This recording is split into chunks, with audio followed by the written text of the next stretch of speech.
Well, welcome back into the mid-Norfolk farm garden, and we're into the end of June, almost beginning of July, and the hollyhocks are starting to perform for us here. Mass plantings, all self-seeded, and they come back year after year. This one's a particularly tall, beautiful dark red one. Striations on the pink. Hollyhocks are fantastic plants to grow if you've got the space for them. When you get close up, they really are very, very pretty. Come on, these big spires. These ones are almost in front of this barn, up to about 8 foot. We've got an absolutely massive one round the corner to show you in just a minute. Must be about 12 foot tall. This year's moisture and rain during the first part of the spring and summer has really done these good, although I was concerned about the degree of rust, and you can see a lot of these are almost bare stemmed from the degree of rust, but where they've died back or been pruned hard, you can see these young little stems coming up, and these will flower later. And quite often with hollyhocks, if you cut them back early, if you're not interested in them seeding, they will put a second spike much lower, but a late flowering spike right the way through into autumn. This little area in front of the old farmhouse has been a picture this year. We've had fantastic oxeye daisies everywhere in Norfolk. It's really been awash with them. We haven't really noticed before in quite the profusion that we've got this year. This is mixed planting with valerian and various colours of valerian here. It's a bit of white, bit of pink, bit of the red. Mixes really well with oxeye. You can see they're flowering at the same time. Gives you this marvellous profusion of colour. Got those going all the way up this easternly facing wall of the old yard. It's been a funny old year for Madam Alfred Carrier. Certainly on this aspect we didn't get the big May flush that we normally get, and that may have been down to my pruning or just the season, but now on this particular aspect it's giving us a lovely little burst of colour at the same time as the hollyhocks, which is delightful. Hollyhocks do tend to get a bit mugged by this quite often in certain years. It falls forward off the wall, but this year it's behaving itself a little better than usual, and those hollyhocks are really in front of it, planted quite nicely in front of the old cottage, looking very well indeed. And the underplanting, few, golden yellow foliage earlier in the season, and then these lovely small daisy-like flowers with the golden yellow centres held at around 2.5 to 3 foot. Lovely underplanting for the hollyhocks. Well, I've made my way through into the old vegetable garden here, now the cutting garden, and a week ago it was all about that Paul's Himalayan musk in the top. At the back, running through the apple tree, now browned off, completely finished, but the herbaceous are coming on really nicely. A Canacea in the front here, much lower than has been previously. First flush of the Crocosmia. Just look at that, absolutely gorgeous, catching the morning light, but it's all about the roses here still at this time of year, so let's go and show you some of those. Well, this pink beauty, multi-headed, small florets of flowers is Ethel.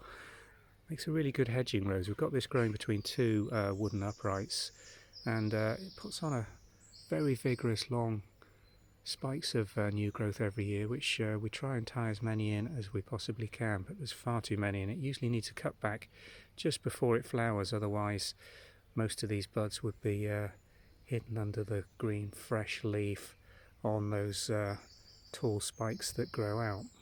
I've come around to the other side, and this is the western aspect of the same plant. You can see just how profuse the blossoms are on this little beauty.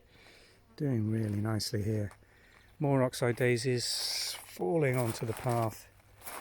This maelstrom area just popping through in this border.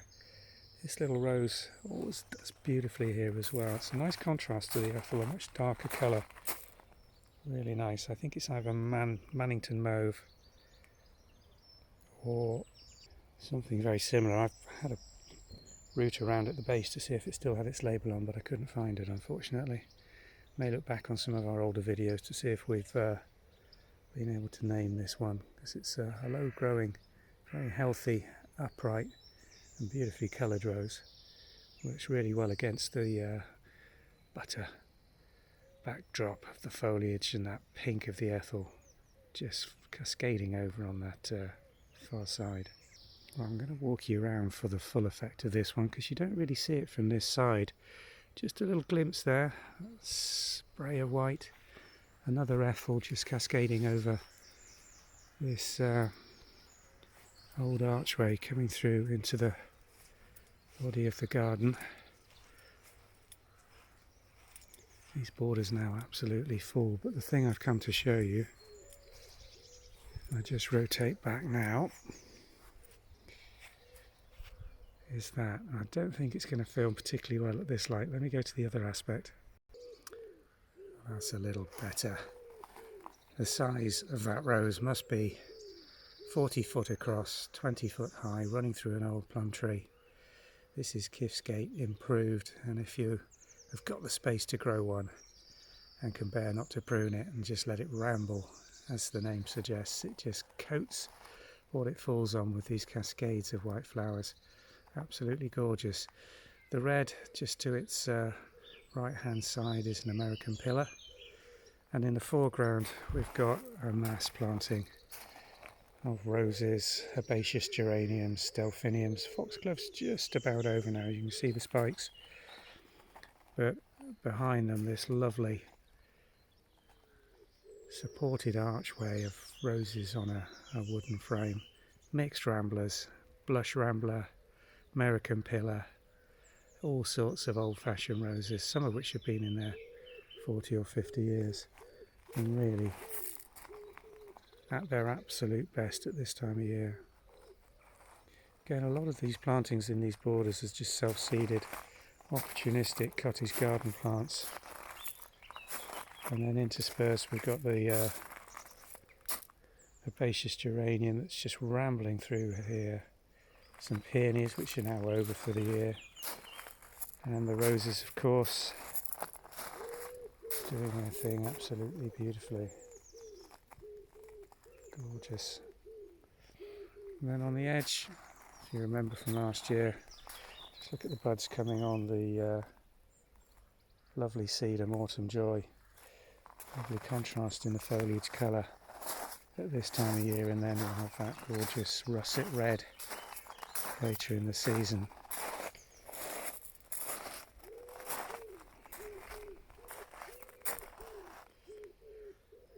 Catmints flowering well this season, but I'll be honest and say we haven't had the profusion of bees and insects this year that we've had in previous years. It's been a really difficult year, I think, for flying insects generally. Cold and wet, beginning of the season did for a lot of them, and their numbers really haven't recovered yet. Canassias flowering in the back there. Allium's just about finished at the back. We're going to let those seed out. Giant toad flax around the pigeon bath. Again, going to let that seed out because we've got masses of young ones coming up in the gravel. Just look at all these little plants. It acts like a seed bed, this gravel path. Delphiniums again. And more roses, all looking very good in the morning sunshine.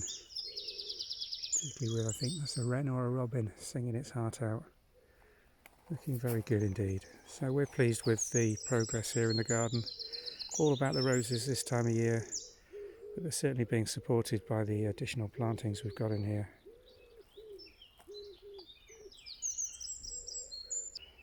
The iris border, which was so spectacular a couple of weeks ago now, finished for the year, all been deadheaded and tidied up. We'll just be growing those on for next season now. The lemon trees that have been out since early May took a real pounding off the weather this season, but just look at the new growth coming on those, doing them an enormous amount of good being out in this sunshine. Still a crop of lemons ready to be picked and harvested.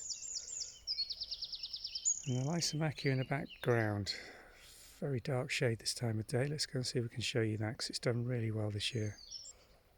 Real blast of yellow in what would otherwise be a dark green, almost black backdrop. The smoke bush behind it, really quite dense. We do need to cut that back somewhat because there's good growth of rose coming up through this tree. I think it's a twin planting in here, that sort of big double small buttony white flower in rosettes, and then I think it's probably wedding day or the fairy in the other side, just cascading down, almost finished now. But filling that tree with some white colour this time of year really beautifully. I should really make my way up this scaffolding just behind me, which builders have put up to change the window, and film this. It'll be a once in a lifetime opportunity, but ladders are on the floor, so I think I'm going to give that a miss until the platforms are completely right. Got a good weekend's gardening ahead of us here. Plenty to do, as always, when you've got a garden this size, but we're hoping to do some visits to some open gardens this weekend, and if we manage that and the weather's kind, do join us and we'll show you the delights that we find, hopefully at Ludham Open Gardens this weekend. Thanks for watching.